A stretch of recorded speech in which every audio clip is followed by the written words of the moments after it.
GB முத்துக்கு இங்கே அடிபட்டு ரத்தம் வருது. அடிபட்டு ரத்தம் வந்து ஹாஸ்பிட்டலில் போயிருக்கவர் என்ன அடித்த ஒரு செலிபிரிட்டின்னா என்ன அவர் ஊரே திரும்பி பார்த்துருவோம். யாருன்னு எல்லாரும் அங்கே focus பண்ணியிருப்பாங்கன்றீங்களா sir? Obviously.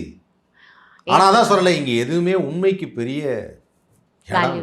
Actually GB முத்து இஷ்யூவில் என்ன தான் சார் இப்போ நெக்ஸ்ட்? ஒன்றும் இல்லை, அது ஒரு சின்ன வேலித்தாராரு. இந்த வேலித்தாரில் ஊருக்குள்ளே நடந்த பிரச்சனையில் அவர் அடிச்சிட்டாங்க. அது அவர் பேரில் தான் இருக்குது, அந்த நிலம் அது என் பேரில் தான் இருக்குது, பட்டா இருக்குது, எல்லாம் காமிச்சார். பட் இருந்தாலும் அந்த மாதிரி வந்து எனக்கு டிஸ்டர்ப் பண்ணுறாங்க அப்படின்னு சொன்னால் அது ஏதோ ஒரு கம்யூனிட்டி சொன்னாங்க, அவங்க வந்து பண்ணாங்கன்னாங்க. இப்போ அதுக்குண்டான கேஸ் போயிட்டுருக்கு. அதான் it become a very normal case. அவ்வளோதான்.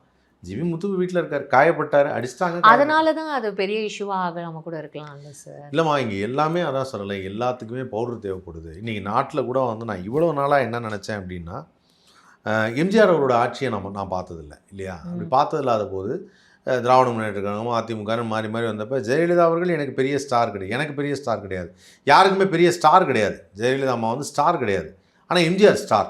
சார் ஜெயலலிதா அம்மாவும் நல்ல ஒரு ஸ்டார் வேல்யூ உள்ளவங்க தான். இல்லை, ஸ்டார் வேல்யூக்கும் ஸ்டார் இல்லைங்கிறதுக்கும் ஒரு வித்தியாசம் இருக்கும். அது என்னென்னா, எம்ஜிஆர் அவர்கள் தொடர்ந்து 3 தடவை சிஎம் வந்தார், அதுதான் ஸ்டார்.